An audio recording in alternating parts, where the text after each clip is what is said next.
бир эле жылда таптакыр смог маселесин чечип коем деген туура эмес. Муну процентный отношение жылдан жылга азайтып, ушундай жасалып жаткан иш-чаралардын негизинде смогту 10%, 15%, 20% отуруп, бул акырындап жазалап турган, чечиле турган нерсе. Бирок Бишкек шаары бүгүнкү кезде биз эмне иш жасадык?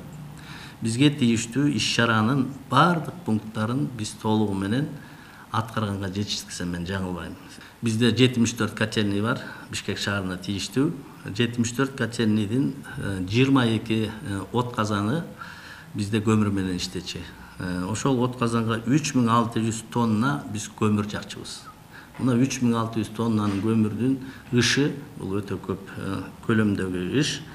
Ошону биз ушул ыш маселеси өтө катуу тургандыктан, шаардыктардын суроо талабы да ушундай болчу. Биз 23-жылга планда негизинде 4 иш казанды ушу газ өткөзүү, башка электр энергиясын өткөзүү боюнча пландар кирген. Бирок биз Газпром менен сүйлөшүп, ушул иш-чараны бюджеттен акчаны карап, болгон 22-син тең быйыл, мына өзүңүздөр көрүп тургандай, мына экранда көрүнүп турат, бардыгын тең газ өткөздүк. Биз Бишкек шаары быйыл кышка даярдыкта көмүр сатып албайбыз биз.